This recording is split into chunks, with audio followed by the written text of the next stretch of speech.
Olá pessoal, tudo bem? Sejam bem-vindos a mais um vídeo do nosso curso de linguagens de programação. Então, dando continuidade aqui no nosso conteúdo, né, a gente já falou um pouquinho aí sobre lógica de programação, algoritmos, linguagens de programação.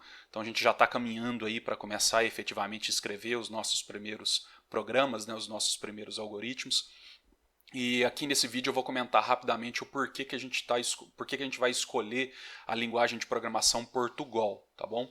Então, o que é o Portugal? O Portugal é uma das linguagens de programação, dentre as várias linguagens de programação que existem no mercado, porém ela tem uma particularidade, ela é uma linguagem de programação focada para o aprendizado, para que as pessoas aprendem de uma maneira mais simples o processo de construção de algoritmos, construção de programas. No mundo real, a gente não programa na linguagem Portugal. Tá bom? No mundo real, a gente vai escolher outras linguagens de programação, como Java, C, Python, ok?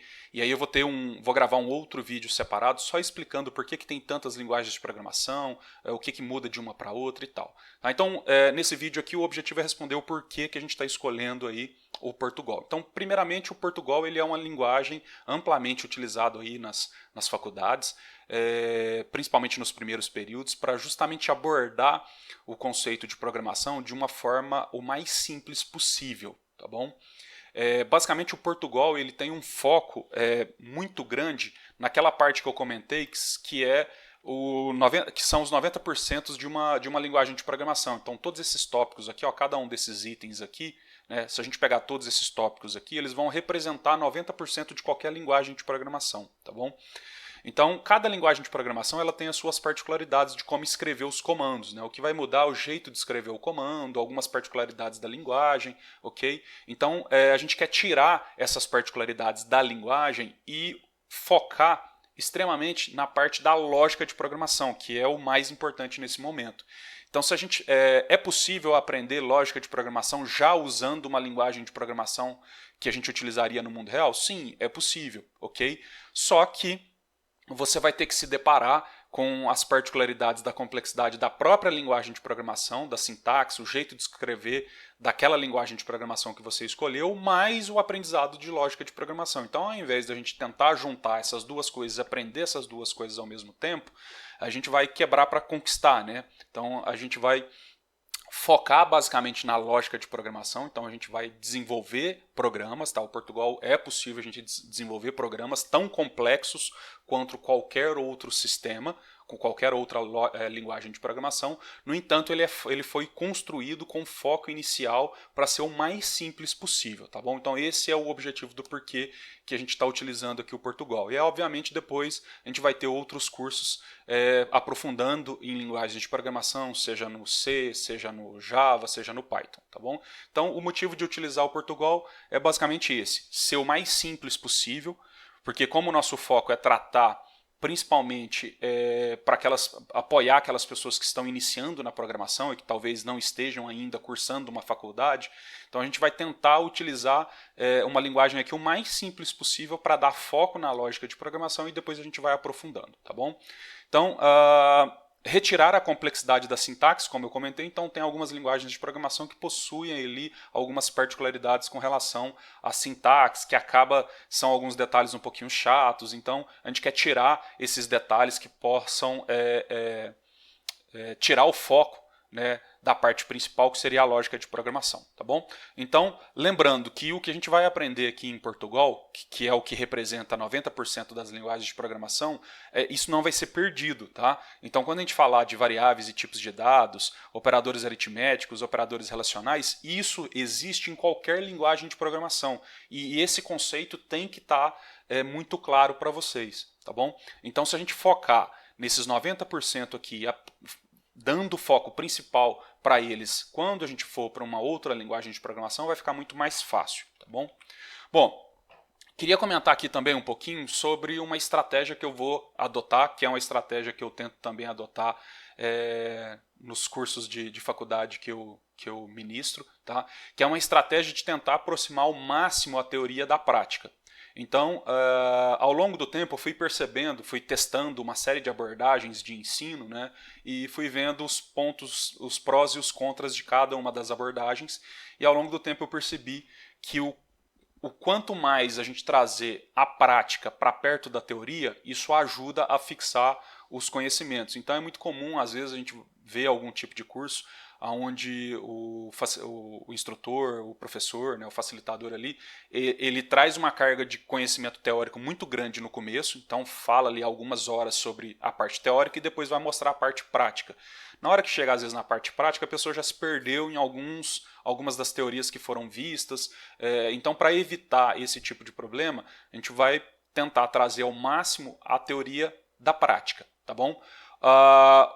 Um ponto que às vezes eu vou alertar para aquelas pessoas que talvez estejam assistindo as nossas aulas desse curso, às vezes vai ver eu tratando de um determinado assunto e às vezes vocês vão perceber que eu não vou entrar a fundo no detalhe naquele vídeo, naquele momento específico ali, porque eu vou estar justamente tentando trabalhar nessa estratégia. Então eu vou falar o mínimo necessário da teoria para que a gente vá para a prática. E aí eu volto posteriormente em outros vídeos naquele assunto e vou aprofundando mais na teoria e depois indo fazendo a relação com a prática, tá bom? Então, basicamente, a gente vai evoluir aí através do avanço e retorno aos conceitos já aprendidos, mergulhando em detalhes cada vez maiores no momento certo, tá? Então, para tentar fazer uma analogia, para ficar mais fácil, é como se a gente fosse aprender aqui, vamos imaginar que a gente está fazendo um curso de mecânica e a gente precisa aprender tudo sobre um veículo, tá bom?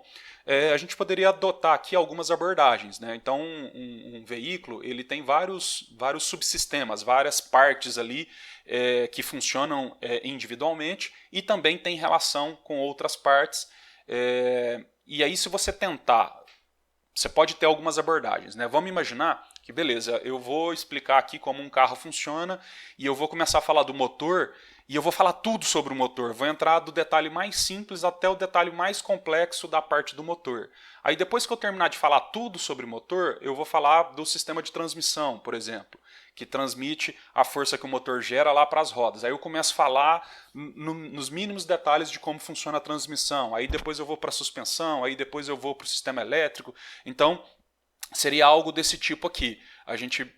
Deixa eu pegar uma canetinha aqui para exemplificar. Então seria algo basicamente com isso aqui. Então isso aqui seriam subsistemas que a gente tem que estudar. E aí então eu começo a falar de suspensão e vou dos conceitos mais básicos de suspensão até o conceito mais profundo de suspensão. Depois que eu terminei de falar de suspensão, eu vou para o próximo, sei lá, sistema de frenagem. Aí vou e falo tudo sobre o sistema de frenagem. Aí depois eu vou para o próximo, falo tudo sobre o sistema de transmissão, ok? E a gente vai perceber que todos esses subsistemas aqui, eles estão interconectados. Então, às vezes, para você entender a suspensão, você precisa entender um pouquinho da parte de transmissão, um pouquinho da parte da direção, ok? Então, ao invés da gente aprofundar tudo de um determinado conteúdo, a gente vai tentar usar uma abordagem um pouco diferente, que seria essa abordagem aqui. Ao invés da gente entrar do aspecto mais genérico, mais macro de suspensão e ir até o detalhe de suspensão, a gente vai fazer algo desse tipo aqui. Ó. A gente vai falar um pouquinho sobre suspensão, aí já vê o que suspensão tem a ver com o sistema de frenagem, aí parte para o sistema de transmissão, aí depois volta aqui na parte de suspensão, aprofunda um pouquinho mais, aí depois pula lá para o sistema de direção e fala um pouquinho macro dele, e aí a gente vai aprofundando. Então seria algo desse tipo aqui. Ó. A gente vai caminhando, volta, e a cada vez a gente vai aprofundando mais no conhecimento, porque todas as coisas estão interligadas, tá? Aqui um sistema de carro que eu estou falando, obviamente é uma analogia, mas a mesma coisa tem a ver com a programação. A programação, todos esses conceitos aqui, ó, a gente poderia entrar num conceito desse aqui e falar da informação mais básica até a informação mais detalhada. Só que aí isso tudo está interligado. Para a gente construir um sistema mais complexo, a gente tem que entender isso tudo aqui. Então, se eu começo a falar tudo nos mínimos detalhes disso aqui, depois eu vou para isso aqui, depois eu vou para isso aqui, na hora que eu chegar no mínimo detalhe disso aqui, você já nem vai mais lembrar das informações que a gente viu aqui. Então essa abordagem de ir cada vez aprofundando no conhecimento é uma abordagem para tentar facilitar com que o seu cérebro possa intercalar as coisas, entender como que as coisas se relacionam uma coisa com a outra e a gente ir aprofundando no conhecimento, tá bom? Então essa é uma estratégia que tem um bom resultado, tá bom? Bom, então falando um pouquinho aqui do Portugal, deixa eu abrir aqui uma... Então se você abrir aqui o seu navegador de internet e for no Google aqui pesquisar por Portugal, basicamente para a gente iniciar aí o nosso desenvolvimento, a gente tem duas opções aqui, né? A gente pode utilizar o Portugal Web Studio, que é um site que permite a gente escrever o nosso código, escrever os nossos algoritmos diretamente aqui e poder fazer os nossos testes, tá bom? Então é possível utilizar esse Portugal Web Studio. Durante as aulas eu vou fazer alguns exercícios por ele, para vocês entenderem quando é que a gente utiliza ele, quando é que a gente não utiliza. E também a gente pode fazer o download do próprio software do Portugal e instalar ele na nossa máquina, para que a gente seja capaz de construir outros softwares através da interface de desenvolvimento, que a gente vai ver que tem um nome específico, né, que a gente chama de IDE, mas eu falo desses detalhes um pouquinho mais para frente. Então a gente pode entrar aqui no Portugal Studio e aí você pode fazer o download dele. Tá? Então você vai clicar nesse botão aqui, download, ok?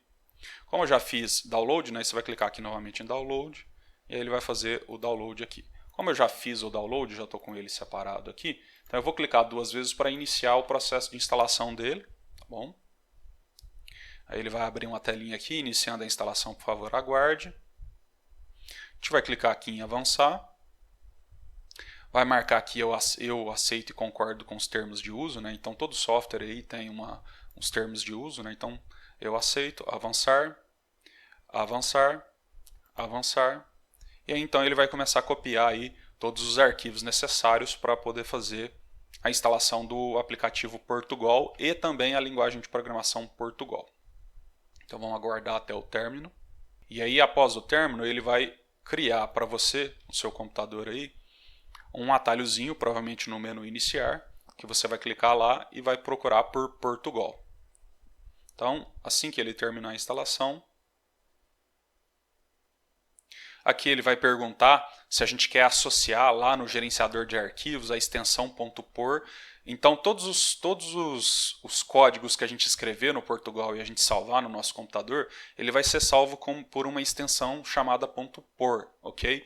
Então do mesmo jeito que você tem aí o .doc, o .pdf, o .png, né, o Portugal ele vai gerar arquivos de extensão .por, ok? E aí ele está perguntando se a gente quer associá-lo no gerenciador de arquivos. Todas as vezes que a gente clicar com o botão direito em cima de um nome .por, se a gente quer que seja habilitada essa opção aqui de executar o programa em modo gráfico ou modo console, ok? Então a gente pode simplesmente aqui dar um avançar, finalizar, depois eu mostro essa funcionalidade aqui, como é que ela seria. Tá?